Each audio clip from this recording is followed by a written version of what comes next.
देखने को मिला है। यह एक्शन किरोड़ीलाल मीणा के छापेमारी के बाद हुआ।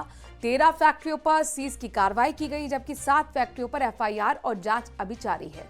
इसमें से 3 फैक्ट्रियां निकली पूरी तरह अवैध, बिना लाइसेंस के संचालित। ये रिपोर्ट दिखाते हैं।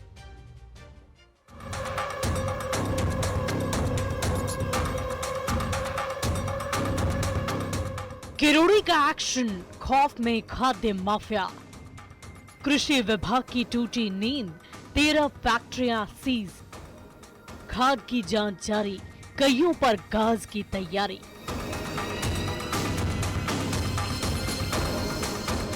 नकली खाद के गोरख धंधे पर किरोड़ी के एक्शन के बाद खाद्य कृषि विभाग की कुंभकर्णी नींद टूटी है। अजमेर के किशनगढ़ और आसपास के इलाकों में नकली खाद्य बनाने वाली 13 फैक्ट्रियां सीज कर दी गई है। वहीं 7 फैक्ट्री मालिकों के खिलाफ एफआईआर दर्ज हुई है। जिन फैक्ट्रियों पर अब तक कार्रवाई की गई है, उसमें 3 खाद्य फैक्ट्री बिना लाइसेंस के ही संचालित हो रही थी, जबकि प्रशासन की तरफ से सिर्फ 23 फैक्ट्रियों को ही लाइसेंस मिला है।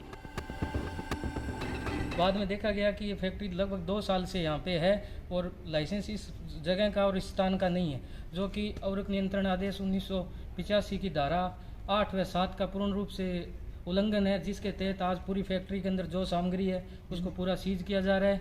लगभग 50 से 60 टन का लगभग ये माल है। उसको पूरे संपूर्ण रूप से जो फर्टिलाइजर है, यहाँ प्रोम है, सल्फर है, मैग्नीशियम सल्फेट है, जितने भी माइक्रोराइजा है, इनका रॉ मटेरियल जो इनके बढ़ने के लिए आता है, उनको संपूर्ण रूप से यहाँ पे सीज किया जा रहा है। किसानों की ओर से लगातार मिल रही शिकायतों के बाद मंत्री किरोड़ीलाल मीणा खाद्य माफिया और उनके अड्डों पर टूट पड़े हैं। उन्होंने अजमेर जिले के किशनगढ़ और आसपास के ग्रामीण इलाकों में चल रही नकली खाद्य बनाने वाली फैक्ट्रियों पर बड़े पैमाने पर छापेमारी की। इस दौरान फैक्ट्रियों में लाखों टन नकली खाद को जब्त किया गया है। फैक्ट्रियों में रेड के दौरान कृषि मंत्री ने अधिकारियों से भी सवाल जवाब करते हुए कई तरह के दिशा निर्देश दिए थे। इस कार्रवाई से तो हम संतुष्ट हैं, लेकिन इससे इतना नुकसान हो रहा है खेतों को कि हमारा जो बह के बाहर पानी जाता है ना, वो भी पानी मतलब पशु तक नहीं पी सकते उनको, इतना वो गंदा पानी हो गया। एक तो फसल कमजोर है रही है और किसानों के लिए जो जमीन बरसात बरसे तो भी वो पानी बह जा रही है, दूसरा के मान भी जा रही है, तो वो भी खराब है। इससे खेती की उर्वरा शक्ति पूर्णतया खत्म होने के आसार होते हैं और जो उत्पन्न होते हैं अनाज कुछ भी है, तो उसको जो हम खाते हैं उससे कैंसर बढ़ने के बेहद ही आसार होते हैं, तो ये बहुत ही हानिकारक है। बताया जा रहा है कि इन फैक्ट्रियों में मार्बल के चूरे और मिट्टी के साथ साथ अलग तरीके से कलर मिलाकर खाद की तैयारी की जा रही थी, जिसे न सिर्फ अजमेर बल्कि राजस्थान और राजस्थान के बाहर भी सप्लाई किया जा रहा था। ब्रांडेड कंपनियों का टैग लगाकर इनकी सप्लाई लगातार की जा रही थी। दरअसल जिन फैक्ट्रियों पर कार्रवाई की गई है, उनमें से ज्यादातर पिछले 3-4 सालों में स्थापित हुए हैं।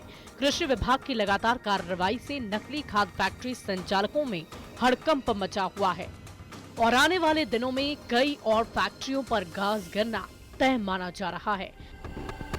कृषि मंत्री किरोड़ीलाल मीणा एक्शन मोड में हैं।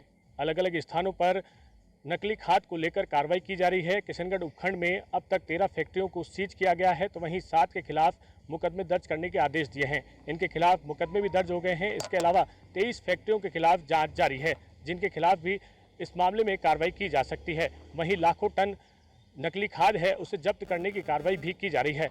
इस तरह से अजमेर के साथ साथ अलग अलग क्षेत्रों में इस तरह की कार्रवाई लगातार जारी है और किरोड़ीलाल मीणा के निर्देश पर कृषि विभाग इस मामले में एक्शन मोड पर है। इस मामले में कृषि विभाग के साथ ही अन्य अधिकारी भी जांच में जुटे हैं, जिससे कि नकली खाद बनाने वाले अन्य लोगों पर कार्रवाई की जा सके और ये गोरख धंधा कब से चल रहा है, इसको लेकर भी जांच की जा रही है। इसके कौन कौन इसमें लिप्त हैं और कितने बड़े अधिकारी इसमें शामिल हैं, इसके खिलाफ भी मामले की जांच की जाएगी। कैमरा पर्सन कौशल सेन के साथ अशोक सिंह, न्यूज़ 18 अजमेर। और अब आपको ग्राफिक्स के जरिए बताते हैं कि किरोड़ीलाल मीणा के एक्शन के बाद किन किन फैक्ट्रियों पर सीज करने की कार्रवाई की गई है। पहली आपको हमने दिखाया और दूसरी अतिशय बायोटेक इंडस्ट्रीज, यानी 13 फैक्ट्री जो सीज की गई है, उनमें से आपको एक एक का नाम बता रहे हैं। और फिर तीसरे नंबर पर आती है राघव एग्रो इंडस्ट्रीज। कुल मिलाकर किरोड़ीलाल मीणा का एक्शन लगातार जारी है। श्री गोवर्धन एग्रो नाम की इस फैक्ट्री को भी सीज किया गया है। 5वां नंबर आता है दिव्या एग्रोफर्ट इंडस्ट्री, ये की नकली खाद बना रही थी, इन पर भी कार्रवाई की गई है। श्री एग्रो फैक्ट्री पर बड़ी कार्रवाई की गई है। किरोड़ीलाल मीणा लगातार एक्शन मोड में नजर आ रहे हैं, खुद जा रहे हैं फैक्ट्री सीज करने की कार्रवाई के निर्देश दे रहे हैं। Mangaldeep bio fertilizers and chemical LLP को भी सीज करने का काम किया गया है। ग्रीन एग्रो नाम की ये इंडस्ट्रीज, ये फैक्ट्रीज को भी सीज किया गया है। Shambhu bio fertilizer private limited को भी सीज किया गया है। कुल मिलाकर 13 ऐसी फैक्ट्री हैं जिन्हें सीज किया गया है। और 10वें नंबर की आपको बता रहे हैं वो फैक्ट्री जिसका नाम है राधिका एग्रो इंडस्ट्रीज को भी सीज किया गया है। भूमि एग्रो नाम की जो कि बिना लाइसेंस के संचालित हो रही थी, उनको भी सीज किया गया है। कमला न भारत एग्रो बिना लाइसेंस की ये भी संचालित हो रही थी, इसे भी सीज किया गया, इसके खिलाफ भी एक्शन लिया गया।